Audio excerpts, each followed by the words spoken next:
Ini bab fadail, kitab fadail. Kitab fadail di sini maksudnya ialah manaqib. Kalau fadail dalam maknanya yang umum, dia lebih luas lagi. Sebab fadail ni fadilat, fadilat puasa, fadilat sembahyang. Orang panggil fadailul a'mal. Tapi di sini maksud fadail di sini ialah manaqib, yakni kelebihan orang-orang tertentu berdasarkan hadis. Imam Muslim memulakan kitab fadail ini, yakni manaqib dia ni, dengan kelebihan Nabi SAW sendiri. Lepas tu disusuli dengan Nabi-Nabi yang lain. Lepas tu sahabat-sahabatnya dan seterusnya. Ni fadail dengan makna manaqib, yakni kelebihan, keutamaan seseorang. Tapi kitab fadail ini, kalau dalam Sahih Muslim, dalam Bukhari, kebanyakannya adalah sahih dan kita boleh pakai. Boleh katakan semualah sahih, kecuali ada satu dua yang terkecuali. Tetapi kalau kitab fadail di dalam kitab-kitab seperti Tirmizi, walaupun termasuk dalam Sunan Sittah juga, banyak sangat yang maudhu' dan yang dhaif, banyak. Jadi waktu kita kena fahamlah kedudukan dia tu, apa maksud pengarang masing-masing, mengemukakan riwayat-riwayat seperti itu, waktu kena faham. Jangan ingat apabila ada dalam kitab tu bermakna pengarang dia mengiktirafnya, menganggap hadis itu tinggi kedudukannya. Tidak, kita tak boleh anggap begitu. Sebab apa? Sebab misalnya Imam Tirmizi sendiri dalam kitab fadail, berapa banyak fadail Abu Bakar, Sayyidina Umar, Uthman, Ali, gapo yang tidak sahih, tapi dia mari juga. Dan dia royak kedudukannya hadis itu. Dia royak. Dan dia royak. Apa sebab hak ni jadi cacat hadis ni? Dia royak. Dia ada maksud dia.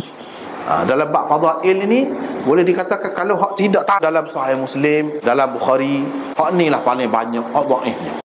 Hadis hak maudhu' paling banyak dalam bab fadail. Lepas tu dalam bab fadail tu hak paling banyak sekali pun hak dhaif dan maudhu'nya fadail Ali. Hak tu paling banyak. Imam Muslim dengan sanadnya meriwayatkan daripada Wathilah bin Al-Asqa', katanya saya telah mendengar Rasulullah sallallahu alaihi wasallam bersabda, sesungguhnya Allah telah memilih Kinanah daripada anak-anak Ismail. Dia telah memilih Quraisy daripada Kinanah dan memilih daripada Quraisy Bani Hashim, dan dipilihnya saya daripada Bani Hashim. Nabi SAW kata Allah pilih Kinanah daripada anak-anak Ismail, daripada keturunan dia tu lah, keturunan Ismail. Bukan anak Nabi Ismail tu sendiri nama Kinanah. Tak, bawah lagi. Daripada keturunan Ismail dia pilih Kinanah. Daripada Kinanah tu dipilihnya Quraisy. Daripada Quraisy dipilihnya Bani Hashim. Daripada Bani Hashim dipilihnya saya. Itu kelebihan lah tu. Menyatakan kelebihan, keutamaan dia. Dan benda ni kalau dia tak rakyat, siapa dia nak tahu? Ini menjadi tanggungjawab dia. Dia rakyat bukan untuk berbangga, bukan untuk nak membesarkan diri. Dia rakyat hak sebenar, nak suruh umat ni tahu bahawa daripada keturunan manusia ni, dia tidak jadi belaka. Susah lagi manusia daripada buah-buah. Standar jadi adalah sebutir dua hak tak jadi. Tetapi kalau manusia ni payah benar kalau nak jadi sebenar-benarnya. Hak itulah maksud pilih daripada anak ni, hak ni seorang jadi. Lepas tu hak ni pula jadi. Begitulah keturunan ni. Dan keturunan ni, terlibat dengan keturunan ni bukan orang biasa, nabi-nabi pun begitu juga. Hak ni pilih daripada hak ni, hak ni pilih daripada hak ni. Begitulah seterusnya sepanjang masa sampai ke kiamat manusia, begitulah keadaannya.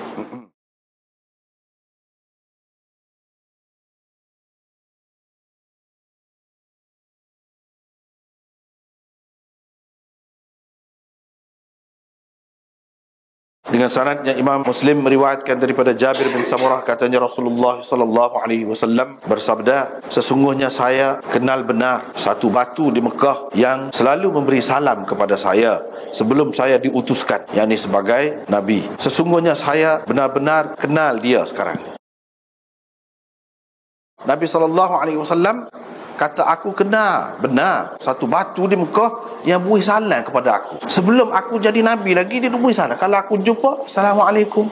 Dia kata, batu tu. Lah ni saya kenal lagi, kata dia batu. Lepas pada tu, dia tidak sama beri salam. Lepas pada tu, tak biasalah. Tapi dia kenal batu tu beri salam sebelum jadi Nabi. Yang ni seseorang yang dipilih oleh Allah SWT. Dia ada benda-benda yang istimewa, ada benda-benda pelik sebelum jadi apa-apa lagi. Manusia ni mana hak biasa di pulau gitu juga. Hak bukan Nabi pun, dia ada tanda-tanda dia. Tapi tidaklah siapa setara ni orang lain tu. Hak nak jadi orang biasa, nak jadi orang cerdik, orang bijak, kita kata tidaklah setara tu. Tapi nak jadi Nabi ni dia kena lebih beza daripada yang lain-lain, iaitu batu bui salam. Masa ni dia tidak jadi Nabi lagi. Suatu perkara yang pelik lah. Nabi SAW royak ni kemudian lah. Tapi kita sebagai orang yang beriman, terima hak dia royak. Hak ni dia cerita hak dulu. Apa-apa yang berlaku, benda pelik yang berlaku kepada seorang Nabi sebelum dia menjadi Nabi, itu orang panggil irhas, bukan mukjizat. Mukjizat ni selepas jadi Nabi. Kalau seorang yang bukan Nabi, orang alim, wali misalnya, kita kata berlaku benda pelik kepada dia, orang panggil keramat. Keramat tu tinggi setara mana pun, dia tidak boleh menandingi mukjizat. Benda pelik ni ada macam-macam. Daripada orang kafir pun boleh berlaku benda pelik. Daripada orang kafir, itu lagu lain pula. Jadi yang menentukan ialah dakwah. Dia dakwa seorang Nabi, lepas tu sesuai pula dengan kedudukan seorang Nabi, perjalanan hidupnya. Orang alim, sesuai pula dengan ciri-ciri seorang alim ada pada dia. Tiba-tiba ada benda pelik, itu keramat. Kalau tidak keramat. Orang panggil kalau dia ada ilmu tak molek, ataupun kalau dia mengamalkan ilmu tertentu, orang panggil ilmu dunia, itu tidak keramat. Itu tak termasuk dalam keramat. Keramat ni bukan sesuatu yang diusahakan, supaya mukjizat, supaya irhas. Bukan usaha, bukan kerana beramal amalan yang tertentu maka jadi gitu. Tak. Supaya orang amal ilmu takluk lah, kita kata. Dia baca, tidak jadi keramat. Keramat ni tak ada usaha dia, tiba-tiba Tuhan bui. Dan dia adalah seorang yang betul-betul mengikut sunnah Nabi SAW. Baru ia. Kalau tidak, tak. Nabi SAW kata, dia bui salam kepada dia. Ini pun satu kelebihan juga. Batu tu sendiri kau bui salam. Kau ada benda lain di sebalik batu tu, atau malaikat yang ada di sebalik tu, kau jin kau, tu tak ada disebut. Kalau kita kata malaikat, tidak pelik. Memanglah Nabi-Nabi ni sebelum dia jadi Nabi lagi pun boleh jadi malaikat sudah mari dah, sudah dekat dah dengan dia. Ataupun kalau jin berlaku lagu, itu lagi tidak pelik. Orang biasa pun boleh berlaku lagu tu. Tetapi kalau batu tu sendiri boleh kecek tanpa ada malaikat di sebaliknya ataupun jin di sebaliknya, itu lagi pelik. Hak itulah yang dikatakan irhas ataupun mukjizat itu. Kalau malaikat tak pelik lagi. Kalau jin lagi tak pelik. Orang biasa pun boleh berlaku lagu tu. Ini kata dia batu tu sendiri. Allah Subhanahu Wa Taala bui kemampuan untuk bercakap, untuk bui salam sementara waktu.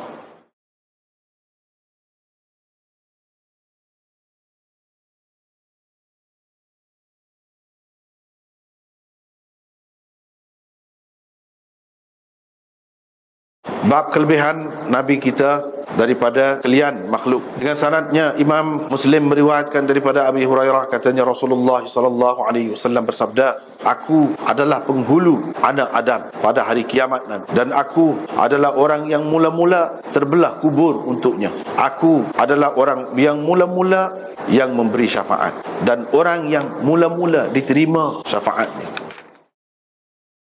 Rasulullah SAW bersabda, aku penghulu, aku ketua anak Adam pada hari kiamat nanti. Dalam dunia ni pun hakikatnya dia dah penghulunya, tapi di hari kiamat nanti lebih nyatalah kedudukannya. Dan orang yang mula-mula terbelah kubur. Jadi mula-mula manusia ni apabila bangkit, mula-mula sekali. Maksud di sini terbelah kubur, di sini maksudnya bangkitlah. Bangkit daripada alam barzakh itu untuk menghadapi alam mahsyar. Itu maksud terbelah kubur tu. Oleh kerana kebanyakan orang ni ditanam dalam kubur, sebab itulah kata dia terbelah kubur, keluar daripada kubur. Padahal tidak semestinya orang ditanam dalam kubur. Ada yang dibakar macam-macam kan, akan bangkit semula. Hak mula-mula sekali bangkit, Nabi SAW dia mula-mula sekali bangkit dia. Dan dialah orang yang mula-mula minta syafaat, minta untuk nak tolong orang lain yang susah pada masa itu. Dan orang yang mula-mula diterima permintaannya untuk menolong orang lain. Dalam setengah-setengah hadis dia ada sebut, ana sayyidu wuldi Adam wala fakhra. Ada gitu tambahan tu, wala fakhra. Umpamanya dalam Tirmizi ada sebut, saya adalah penghulu anak Adam. Saya kata begini bukan untuk menyatakan kebanggaan, untuk menyatakan kesombongan. Dia kata wala fakhra, bukan kerana kebanggaan aku kata begitu, bukan kerana sombong aku kata begitu.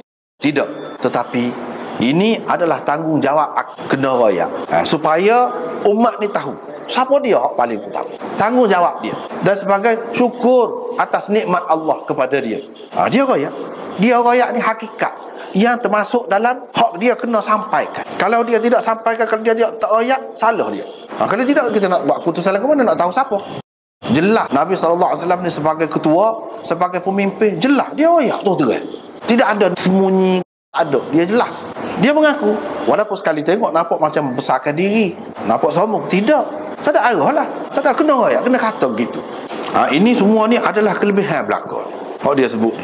Kelebihan ni dulu daripada orang-orang lain lagi, dulu daripada nabi-nabi yang lain lagi. Bermakna kalau dia ni paling awal, segala-galanya hak mula-mula, hak nombor satu, ni lah hak lebih sekalinya.